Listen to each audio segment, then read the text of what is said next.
Sekarang, ada sesuatu yang berubah di Manchester United. Untuk pertama kalinya setelah bertahun-tahun, mereka tampak hidup kembali. Energinya, intensitasnya, perjuangannya, semuanya seperti terlahir kembali. Di bawah Ruben Amorim, kini United telah menemukan ritmenya, kepercayaan diri, dan rasa lapar untuk menang. Laga ke laga, mereka menunjukkan kepada dunia bahwa setan merah bukan lagi raksasa yang tertidur. Semuanya dimulai setelah kekalahan menyakitkan 3-0 dari tetangga City. Laga yang terasa seperti titik terendah, ketika semua orang mengira United telah hancur. Namun alih-alih runtuh, ada sesuatu di dalam ruang ganti yang berubah. Pasukan Amorim keluar dengan semangat juang, dan mengubah frustrasi menjadi bahan bakar menyala. Sejak saat itu, United telah mencatatkan performa yang luar biasa. Dan mungkin momen paling emosional terjadi di Anfield, stadion yang menghantui United selama bertahun-tahun. Mereka akhirnya mengakhiri kutukan tersebut dengan mengalahkan Liverpool 2-1. Penampilan itu bukan hanya tentang balas dendam, melainkan tentang karakter, keyakinan, dan sebuah tim yang menemukan kembali arti dari sebuah klub. Di papan klasemen, Manchester United memang masih berada di posisi ke-9. Namun setelah kemenangan di Anfield, segalanya tiba-tiba terasa mungkin. Mereka baru saja mengalahkan juara bertahan di kandang mereka sendiri, dan kemenangan itu akan memberikan para pemain dorongan kepercayaan diri yang besar, serta keyakinan bahwa mereka dapat menantang siapapun. Dan ketika Anda melihat lebih dalam transformasi ini, semuanya dimulai dengan satu orang, yakni Ruben Amorim. Bagaimana semua ini bisa terjadi? Mari kita bahas semuanya.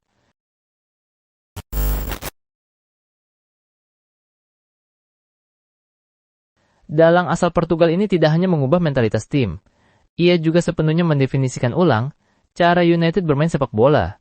Dia memperkenalkan sistem khasnya, 3-4-2-1, sebuah formasi yang dibangun di atas keseimbangan, struktur, dan kebebasan di sepertiga akhir lapangan. Ini memberikan United sesuatu yang telah mereka rindukan selama bertahun-tahun, yakni identitas. 3 bek membawa kestabilan, yang memungkinkan tim membangun dari belakang dengan percaya diri. Begitu juga para bek sayap, yang menambah lebar dan energi yang konstan, meregangkan lawan, dan menciptakan kelebihan beban di area sayap. Di lini tengah, Amorim menuntut intensitas dan kontrol, dan mengubah poros duel menjadi mesin tim. Dan di belakang penyerang, 2 gelandang serang bergerak dengan lancar, menghubungkan permainan, dan menekan dengan energi yang seakan tidak ada habisnya.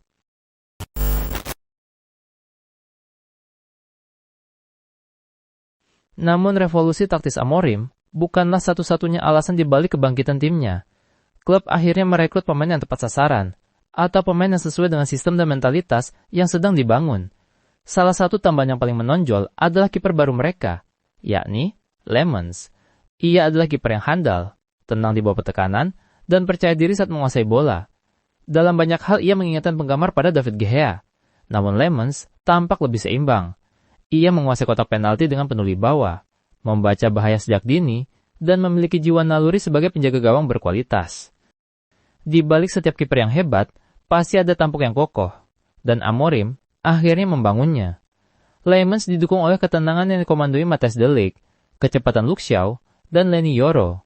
Trio bek ini telah mengubah identitas pertahanan United. De Ligt menghadirkan kepemimpinan dan ketenangan. Di sisi kiri, Luke Shaw menawarkan kualitas teknik dan fleksibilitas, yang dengan mudah berpindah antara peran bek tengah maupun bek sayap.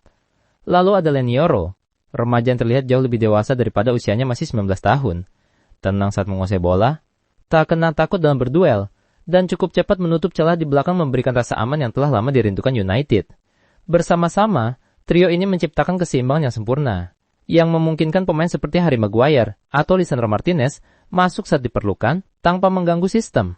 Perpaduan kekuatan, kecepatan, dan kesadaran taktis ini membuat United akhirnya bisa bertahan tinggi, menekan sebagai satu kesatuan, dan bangkit dengan rasa percaya diri.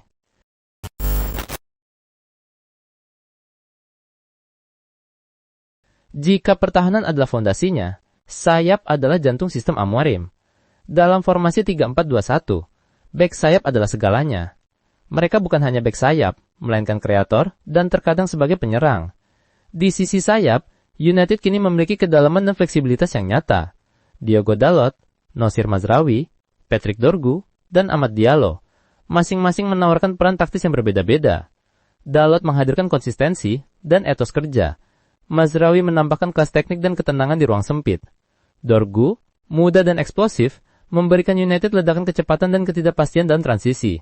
Sedangkan Amad Diallo, tajam, lugas, tak kenal takut dan memiliki kreativitas untuk mengubah pertahanan menjadi serangan dalam hitungan detik. Dengan opsi-opsi seperti ini, Amorim dapat berotasi menyesuaikan timnya dengan alur pertandingan apapun tanpa menghilangkan bentuk atau intensitas. Dalam hal bakat dan kecerdasan di ruang sempit, Amad Diallo menonjol di antara yang lain. Ia adalah penggiring bola yang sangat handal, halus saat menguasai bola, penuh perhitungan dalam setiap tentuhan, dan cukup cepat melewati bek lawan sebelum mereka bereaksi. Diallo bukan hanya pelari, ia adalah penghubung, seseorang yang mengerti kapan harus menggabungkan, kapan harus mengisolasi, dan kapan harus melesat ke ruang kosong. Bermain di sisi kanan lapangan, ia memberikan United dimensi yang baru dan menarik. Kemampuannya untuk meregangkan pertahanan di satu sisi, membuka variasi taktik dan kreativitas. Disitulah kita menyaksikan Mason Mount menyumbangkan salah satu penampilan terbaiknya musim ini melawan Sunderland. Mount membuat operasi ini banyak bagaimana pemain sayap terbalik, bergerak ke dalam untuk menghubungkan permainan dan memanfaatkan ruang kosong. Ia elegan saat menguasai bola, tajam dalam pergerakannya, dan cukup disiplin untuk mundur saat diperlukan. Sistem permainan Amorim memberikannya kebebasan untuk menginterpretasikan peran tersebut, baik sebagai kreator serangan bersama Bruno, atau sebagai bagian dari trio lini tengah yang kompak. Faktanya, Bruno Fernandes juga bisa ditempatkan di posisi yang sama, jika Amorim ingin menggunakan double pivot yang lebih dalam, atau melepaskan energi box-to-box yang tak kenal lelah dari Kobe Mainu, yang ada di belakangnya. Fleksibilitas inilah yang dapat mengubah bentuk tanpa menghilangkan struktur.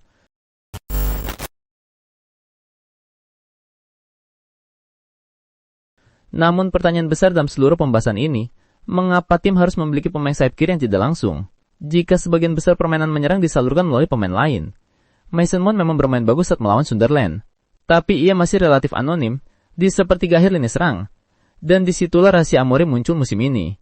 Semuanya tentang chemistry. Entonces, se está formando todo un grupo muy lindo. Llegaron muy bien, lo recibimos bien y yo creo que se adaptaron muy bien. Koneksi yang lancar antara Bryan Mbeumo, Benjamin Sesko, dan Bruno Fernandes. Ketiganya membentuk jantung mekanisme serangan United yang bergerak seperti satu kesatuan, dan penempatan posisi yang cerdas antar lini. Itulah yang membuat United baru ini begitu menarik untuk ditonton. Bruno Fernandes, kini ia merasa lebih percaya diri melepaskan umpan silang ke kotak penalti, mendikte ritme dan mengumpan-umpan yang membelah pertahanan lawan. Dengan Bryan Mbeumo yang terus-menerus meregangkan dan berlari di belakang, pergerakan alami Bruno ke kanan menciptakan keseimbangan yang sempurna. Satu pemain membuka ruang dan yang lain memanfaatkannya. Ini adalah kemitraan yang dibangun di atas naluri dan pemahaman, dan bola bergerak menuju bahaya. Sedangkan Mbeumo, ia adalah pelari yang kuat, dinamis, dan langsung yang terus-menerus mengancam pertahanan lawan. Menariknya, ia adalah pemain kita yang bermain di sisi kanan, tapi hal itu justru meningkatkan keseimbangan lini attack United. Mbeumo dibangun untuk memantul dari target seperti Sesko. Kedua pemain baru ini telah membentuk kemitraan yang solid musim ini. Ketika Mbeumo berlari ke depan, ia menyerit para pemain bertahan keluar dari posisinya, menciptakan ruang bagi Sesko untuk bergerak bebas di dalam kotak penalti. Ini adalah kombinasi yang sempurna. Kecepatan Mbeumo, kekuatan Sesko dalam menguasai bola, dan umpan matang Bruno Fernandes, yang secara alami bergerak ke sisi kanan untuk memanfaatkan celah. Sementara untuk Amad Diallo, ia menambah bahaya di sayap, menambah kesulitan bagi pertahanan lawan. Dan untuk Mason Mount, baik bermain sebagai gelandang maupun melebar, ia tetap membantu menjaga keseimbangan tim, sekaligus membiarkan pemain-pemain kreatif beraksi.